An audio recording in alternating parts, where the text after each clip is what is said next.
ونصلي على رسوله الكريم أما بعد فأعوذ بالله من الشيطان الرجيم بسم الله الرحمن الرحيم وأتم الحج والعمرة لله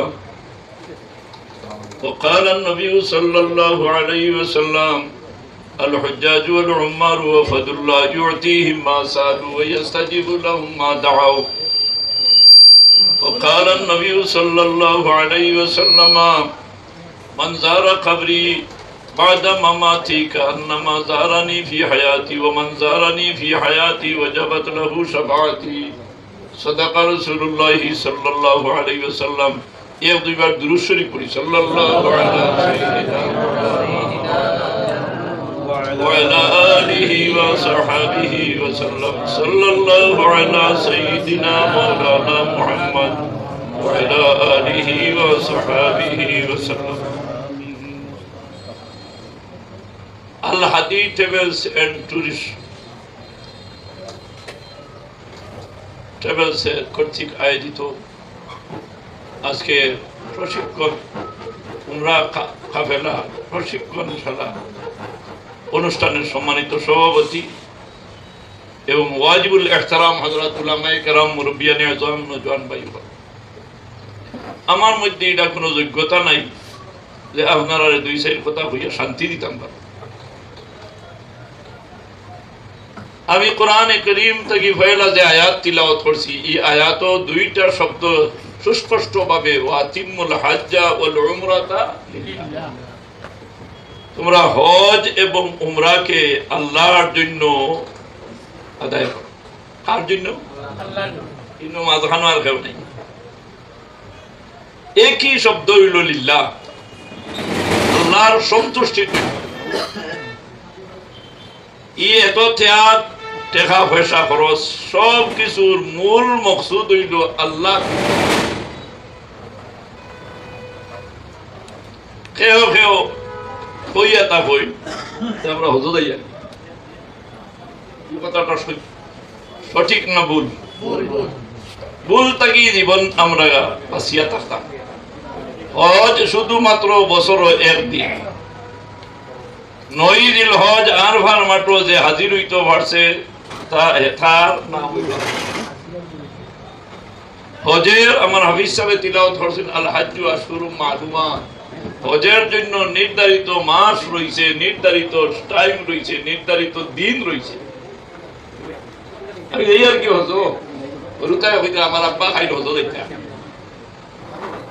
সেটা বোঝা গেল হজ আর উমরায় পার্থক্য নাই। কোরআন শরীফ পাল্টাই দিল। কোরআন শরীফ আল্লাহ কইতরা ওয়া তিমুল হাজ্জা ওয়াল উমরাতা লিল্লাহ, হজ করা ফরজ, মান ইসতাতা ইলাইহি সাবিলা, যে ব্যক্তিরে আল্লাহর সামর্থ্য দিয়েছেন এই ব্যক্তির উপরে হজ করা ফরজ। আল্লাহর নবীর বদদুয়া হইল যদি সামর্থ্য থাকা অবস্থায় কেউ হজ করে না তাহলে আমি ইয়ামুতু ইহুদিয়ান আও নাসারিয়া, আমার উম্মত না হইয়া ইহুদ নাসারা হইয়া মরে জানি। কিন্তু উমরার বেলায় ইলা কোনো দমকি নাই। উমরা শব্দটা সুন্নত, উমরা পালন করাটা, যাদের কলবের মধ্যে মুহাম্মদুর রাসূলুল্লাহর মহব্বতের সিটা আছে, এরা একবার না একবার চায় আল্লাহর বাড়ি তওয়াফ করতাম, আল্লাহর ঘর তওয়াফ করতাম, নবীর জিয়ারত করতাম। হজ শব্দের মানে হইল আল কাসদুন আল ইরাদাতুন, উমরা শব্দের মানে হইল আল জিয়ারাতুন। এর ব্যাখ্যা কি লেখছো? এগুলি আয-জিয়ারাতু ইলা বাইতিল্লাহি তাআলা বিওয়াজহি তাযীম, সম্মান যদি করো না, আপনি যদি আমার জকিগঞ্জের খালিগঞ্জের বিল্ডিং গুলো খান অনৌত বিল্ডিং, কিছু হইব? কিছু আনতে পারবা? পয়সা ভাইয়া কইতরা যাইয়ার মক্কা, সেটা তুমি মক্কাই। ومن يعظم شعائر الله فإنها من تقوى القلوب, আল্লাহর নিদর্শনের জিনিস, আল্লাহর পরিচিতির জিনিস যতটা আছে সম্মানের সাথে আমরা শব্দ দিয়া ডাকিতাম এবং জায়গাটারেও সম্মান করতাম। আপনি মক্কা শরীফ হইতা, আপনি মক্কা শরীফের গেট লেখা, যদি আপনার চোখ থাকে তাহলে আপনি পড়িয়া দেখবা মক্কা শরীফের গেট মক্কাতুল মুকাররমা, মদিনা শরীফের গেট আরবিতে লেখা মদিনাতুল মুনাওয়ারা। মক্কা শরীফ, মদিনা শরীফ আমরা সলবে সালিহিনের আমল আছিল, যার এই আমলটা কোরআন শরীফের লগে ফিট আছিল, যার কারণে ওমান ইউআযিম শাআইরাল্লাহ ফাইন্নাহা মিন তাকওয়াল কুলুব। যদি যে মানুষে আল্লাহর নিদর্শনের জিনিসে সম্মানের শব্দ দিয়া ডাকে বলে, তাহলে তোমরা সাক্ষী দিও তার অন্তরের অন্তঃস্থলে পরেশগারি ঢুকছে। আলহামদুলিল্লাহ। এখন থেকে আমি ভাগ্যবান আপনাদের সাথে। আমার জীবনে ত্রুটি বিচ্যুতির কোনো সীমা নাই, কিন্তু আপনাদের সহবতে সালেহ তোরা সালেহ কুনত, সহবতে সালেহ তোরা সালেহ দানোর লগে সুসাবিকে যা দান বস্তার ভিতরে হারাইয়ে ওজন করা হয়, সারা সব ঠিকই দান, 2-4টা সুসা নাই, এও দানোর দামে বিকে। আমিও আপনার দামে, আপনার মানে আপনার ইজ্জতে, আপনার সাথী হয় আমার এই সুসার বিকিটা হইতো দানোর সাথে। যতই বাধা আসুক না কেন, আল্লাহর যদি মনসা হয় তাহলে কোনো বাসায় আমরা আটকাইতো।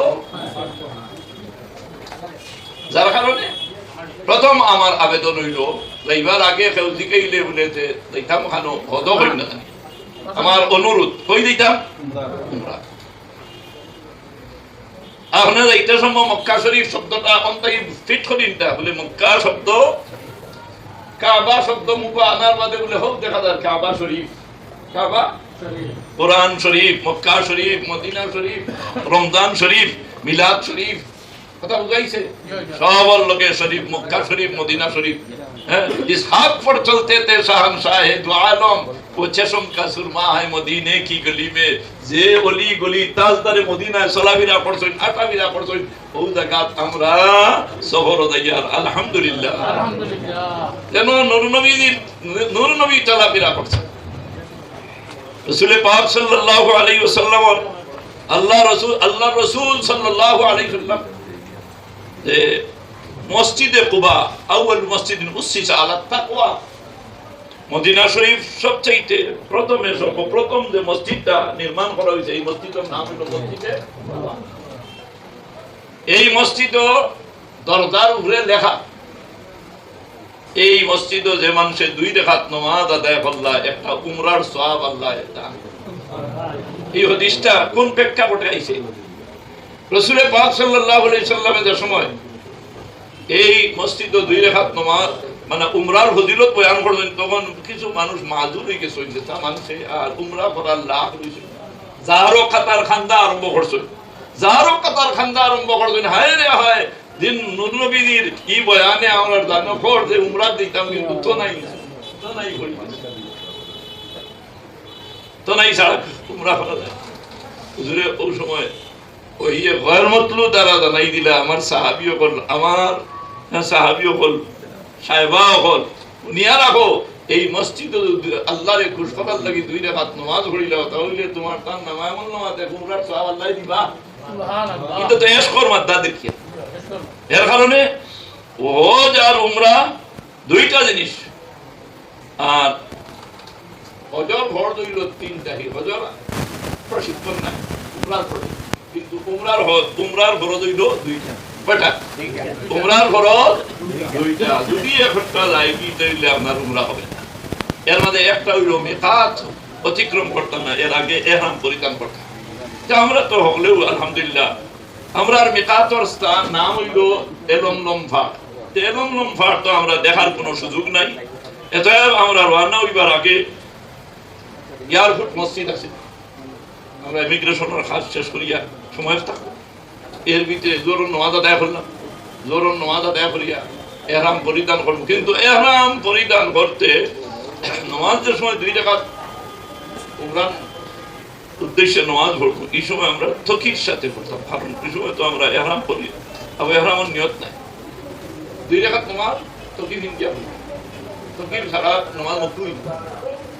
আর এর বাদে নিয়ত করবা আল্লাহুম্মা ইন্নী উরিদুল উমরাতা ফায়াসসিরহা লি ওয়া তাকাব্বালহা মিন্নি ইন্নাকা আনতাস সামিউল আলিম। হে আল্লাহ, আমি ইচ্ছা করলাম, উরিদু আমি ইচ্ছা করলাম, উমরাতা আল্লাহর ঘরের জিয়ারতের জন্য, সাক্ষাতের জন্য, নবীদের জিয়ারতের জন্য। হ্যাঁ, আপনি প্রশ্ন আবার উল্টাটাও হইতে পারে যে নবীর মাহাত্ম্য হইল মাত্রা হতো না, ও ভাই নবীর মাত মারতাম পারতাম না, তুমি আমার লোকে সরাসরি আইয়া দেখো না ওয়ালাউ আন্নাহুম ইয়াযলামু আনফুসাহুম জাউকা ফাস্তাগফিরুল্লাহ ওয়াস্তাগফারা লাহুমুর রাসূলু লাওয়াজাদুল্লাহ তাওয়াবার রহিমা। দিন হইলে নবীর খাতিরে আর কলিমা পড়লাই, নবীর নাম বাদ দিয়া কলিমা আছেন। আল কালিমাতু হাসিয়াতাই, কলিমার দুই পার্শ্ব, এক পার্শ্ব হইল লা ইলাহা ইল্লাল্লাহ আর দুই নম্বর পার্শ্ব হইল মুহাম্মাদুর রাসূলুল্লাহ। এনে বাদ দিয়া কিচ্ছু নাই। নামাজের ভিতরে নবীর সালাম করা আছে না কিছু, আজান নবীর কথা আছে সব সময় নবীর মাথায় তো। আর মদিনা শরীফ যাইতাম, হুজুরে ফরমায় ইনো যদি আমার ওফাতর বাদে খেবাইয়া আমার জিয়ারত খান করি নাই, হুইয়াকে জিন্দা অবস্থায় আমার লোকে মুলাকাত করছে, আর আমি মুহাম্মদে খুশখবরি জানাইয়া হাসরের দিন তারে আমি শফাআত করি ব্যস্ত দিয়ে দেই। এটা ইহরাম পরিধান করা ফরজ, কথা বুঝাইছে? ইহরাম পরিধান করা ফরজ। পুরুষের জন্য ইহরামের কাপড় পৃথক, দেখো সিলাইবিহীন, কথা বুঝাইছে? কিন্তু মহিলাদের ক্ষেত্রে এই আইন নাই। মহিলাদের ক্ষেত্রে একটা এই তান্তানোর জিন্সি লেবাস একটা পবিত্র হইতো, পাক পবিত্র হইতো, কিন্তু পর্দা পর্দা ফরজ, সার্বক্ষণিক পর্দা। এখানে পুরুষের লগে ওগুলো জামাই লোকে বিবি যাইছিল না নি, আর অন্য গিয়া কইবারে মুখ খুলিয়া দিলাইলা আর হেন কইলা তুমি আমার ফটো তুলবা আমি তোমারে তুলি, এই নিয়তে যাইতা না। অবশ্যই এই নিয়তে ফটো তোলার নিয়তে যাইতা না, এবার যখন নিয়তে তারে হাসি করবে। এখানে আসাদুল আযাবে ইয়াউমুল কিয়ামা আল মুসাউবিরুন, সবচেয়ে কঠিন শাস্তি কাকে দেওয়া হবে বলে যারা ফটো তুলে তাদেরকে দেওয়া হবে। হ্যাঁ, এখন আপনি প্রশ্ন করেন যদি আপনিও তো ফটো তুলবেন, আমার পাসপোর্টে ফটো নাই, আমার অ্যাকাউন্টে ফটো নাই, অ্যাকাউন্টে ফটো আছে, আইডি কার্ডে ফটো আছে, কিন্তু সারা দুনিয়ার মুফতিয়ানে কেরাম যুগ উপযোগী চাহিদার প্রেক্ষিতে এই ফতোয়া জারি হইছে যে ইন্দাজ জরুরত প্রতারণা তাকে বাঁচার জন্য ফটো তোলা কিটা আছে। আর মহিলা হলে হেজাব ওর ভিতরে তাদের লাগে হেজাব থাকতো, হেজাব মানে নেকাব সুন্দর করে নিজে নিজে পবিত্র অবস্থায় থাকা এবং পর্দার সহিত থাকা। হ্যাঁ, গার্জেন হলে সচেতন অবস্থায় নির্দিষ্ট মহিলা হলে সার্বক্ষণিক ভাবে আপনি ঘুম না হই যারা হারিয়া না যাই যারা ওই এক কথা বুঝেছেন সব একলগে তারা ইল্লা রেবাতে লা আইবো কে ফান করি লেখা চিন্তা হল আলো তো মই কই আর তুই কই ইলা ফাটিয়া গিয়া মানে মারো ডাক ডাক দুটা বান্দা বলতা যাইবো এই পরিমাণর হিন হুজুম যেন আল্লাহর উপর আমার হাজার সবার মনে সাহেব হইছে হিন লড়াই করতাম না, আর সুযোগে সুযোগের সন্ধান করতাম না। কেউরে কষ্ট দেওয়া কিনা নাই যাইস না, কেউরে কষ্ট করি বলে ফাতারে ছুটি